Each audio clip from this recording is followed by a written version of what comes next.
There is a specific kind of fatigue that doesn't come from effort, but from constant emotional vigilance. You wake up already bracing yourself, not for danger but for reactions, for tone, for how something might be interpreted. You replay conversations before they happen and revisit them long after they end.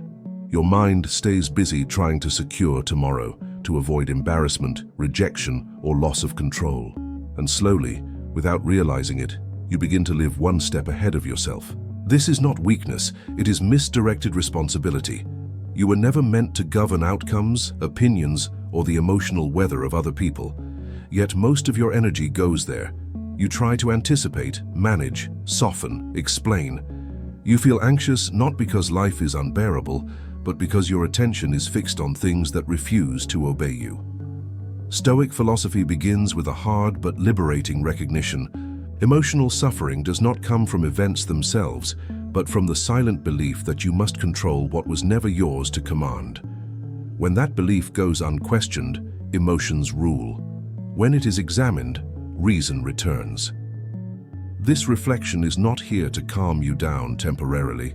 It is here to reposition your mind, to help you see where your effort belongs and where it has been quietly wasted. The relief that follows will not come from fixing the future, but from standing correctly in the present. The habit that creates emotional slavery. The habit is subtle, and that is why it survives unnoticed. You feel responsible for how things turn out, responsible for how people react, responsible for preventing discomfort before it appears. This sense of responsibility feels mature, even virtuous. In reality, it places your peace at the mercy of forces outside your control. Epictetus was precise about this. In the Enchiridion, he explains that some things are up to us, and some things are not. Our opinions, impulses, and judgments belong to us. The actions, thoughts, and emotions of others do not. The moment you confuse these categories, inner freedom collapses. Anxiety is born here, not from danger but from misplacement of effort. You attempt to regulate what cannot be regulated. You feel tension because reality refuses to cooperate with your expectations. Over time, emotions begin to dictate behavior. Urgency replaces judgment, and reason is pushed aside in the name of relief. Stoicism does not ask you to feel less. It asks you to feel accurately, to notice where your concern ends and illusion begins. When you withdraw responsibility from what is not yours, emotion loses its authority, not through force, but through clarity. This is the first shift. Without it, nothing else can take root. The behavior that feels right but quietly weakens you. Once responsibility is misplaced, a certain behavior naturally follows. You begin to explain yourself preemptively. You clarify intentions before they are questioned. You justify choices to avoid friction. You speak not to express truth, but to manage perception. It feels reasonable. It feels emotionally intelligent. It feels like preventing conflict before it starts. But this habit carries a hidden message. Every explanation offered without being asked teaches others that your inner balance depends on their understanding, that your certainty is negotiable, that your position requires approval to stand. Seneca warned against this long before modern psychology named it people-pleasing. In his letters to Lucilius, he reminds us that a person who constantly seeks reassurance gives away authority without realizing it. Not because others are malicious, but because human nature responds to signals of self-trust or its absence. You are not disrespected because you lack competence or worth. You are overlooked because you signal uncertainty where firmness should live.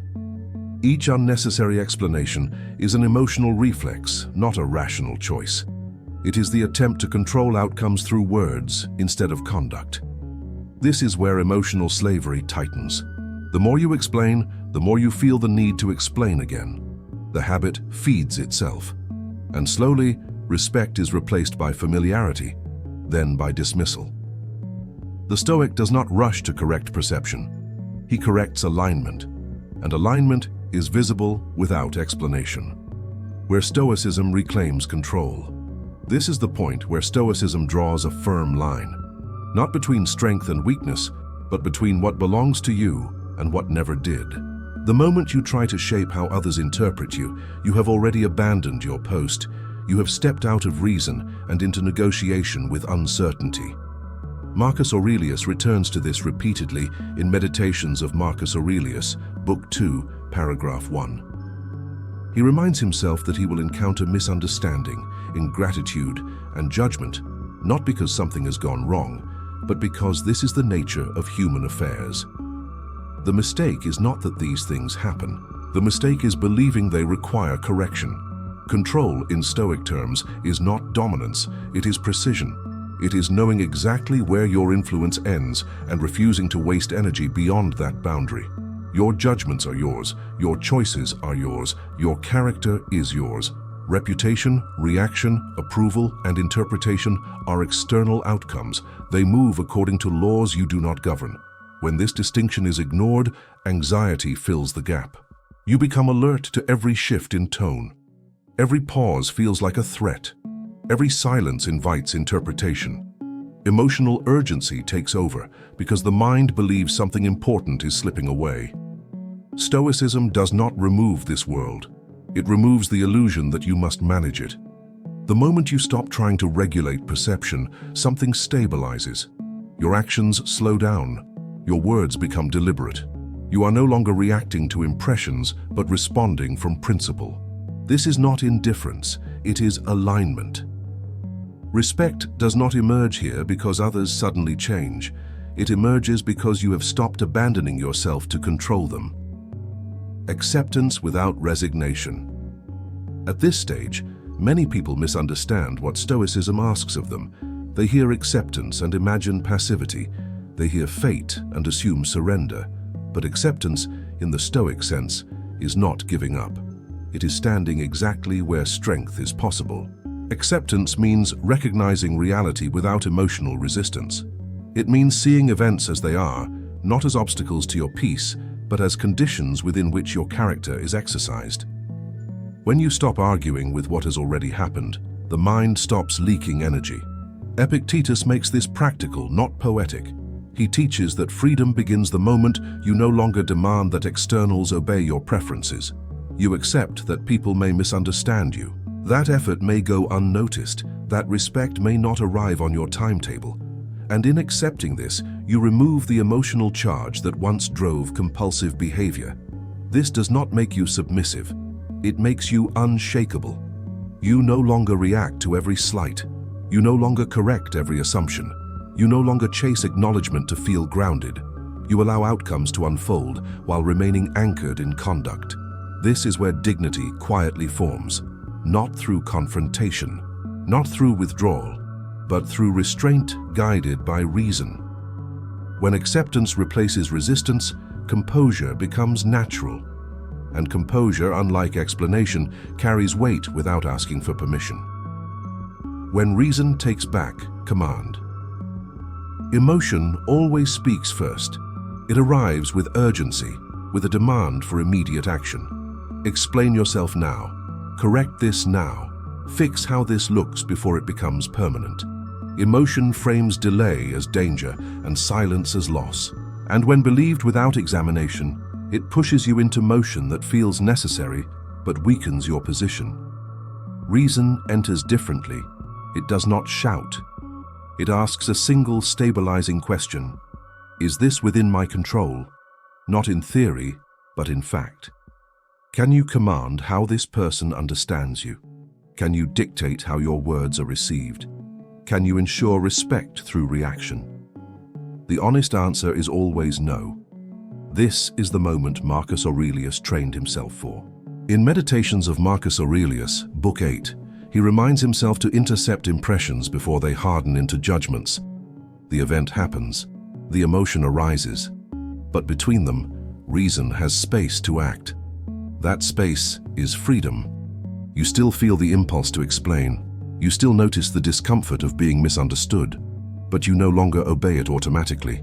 You allow the feeling to exist without granting it authority, and in doing so, your behavior changes without effort. Your response is slow, your words shorten, your presence becomes heavier because it is no longer rushed by fear. Others may not understand what shifted, but they sense it. The absence of emotional urgency unsettles expectations. It signals self-command. This is not emotional suppression, it is emotional order. And order, once established internally, reorganizes how you are met externally. The internal shift that others can feel. The change does not announce itself. There is no moment of triumph, no visible line where everything becomes easier. What changes first is internal posture. You stop leaning forward emotionally. You stop reaching outward for confirmation. Your attention returns to where it was meant to stay. You notice this shift in small moments. A comment that once would have pulled an explanation out of you now passes without response. A misunderstanding that once demanded correction is allowed to sit, not out of pride, but out of trust in your own alignment. You begin to act from principle instead of anticipation. This is where respect begins to reorganize itself, not because you asked for it, but because your behavior no longer signals need. People respond differently when they sense that your stability does not depend on their reaction. They speak more carefully, they listen longer, or they reveal themselves quickly and move away. Seneca understood this well. In his letters, he explains that dignity comes from consistency of character, not from performance. When your actions match your values without explanation, others feel the weight of that coherence. It cannot be argued with, it cannot be negotiated away. You also feel it. The mind becomes quieter. The future loses some of its threat because you are no longer preparing emotional defenses for imagined outcomes. You trust your judgment to meet reality as it arrives. This is not emotional distance. It is emotional independence. And independence, once embodied, is visible even in silence. Aligning expectation with reality. It is important to be honest about what this shift will and will not do. Stoicism does not turn you into someone universally admired. It does not guarantee fairness, gratitude, or understanding. Some people will feel unsettled by your calm. Others will misread your restraint as distance or indifference. That is not a failure of the practice. It is evidence that you are no longer performing for comfort. What changes is not how everyone treats you, but how much their treatment governs you. You stop expecting external validation to confirm internal worth. You stop measuring respect by tone, response time, or approval. Instead, you evaluate yourself by coherence. Did you act according to reason? Did you preserve self-command? Did you remain aligned with your principles? Marcus Aurelius returns to this grounding repeatedly. In Meditations of Marcus Aurelius, Book 6, paragraph 30, he reminds himself that the approval of others adds nothing to the value of right action. What matters is the act itself, performed with clarity and restraint. When expectation is recalibrated this way, disappointment loses its sting. This alignment protects you from bitterness. You are no longer surprised when people act according to their nature. You no longer internalize what was never personal. Respect, when it appears, feels natural rather than fragile. When it does not, your balance remains intact. This is how peace becomes durable. Not by improving circumstances, but by removing false contracts with the world. A quiet challenge. The next time you feel the familiar pressure rise, pause before you act. Not to suppress the impulse, but to observe it. Notice how quickly the mind tries to restore comfort through explanation, justification, or emotional movement. Then ask yourself a single question that cuts through confusion. Is this mine to carry, or am I about to take responsibility for something outside my command? You do not need to prove your steadiness. You only need to preserve it. Let your actions remain clear. Let your values remain visible through conduct, not defense. Silence, when chosen deliberately, is not absence. It is presence without negotiation. This is not withdrawal from life or from others. It is a return to proper position. You meet events as they arrive. You respond when response is required. You let go when letting go preserves your integrity. In this posture, respect is no longer pursued. It either follows or it does not, and neither outcome disturbs your balance. Stoicism does not promise comfort. It offers something more reliable, self-command in the midst of uncertainty, clarity in moments that once felt overwhelming. a mind that no longer begs the world to behave differently in order to feel at ease. Carry this with you into your next interaction, not as a rule to perform, but as an awareness to practice. When you stop abandoning yourself emotionally, the world adjusts on its own terms.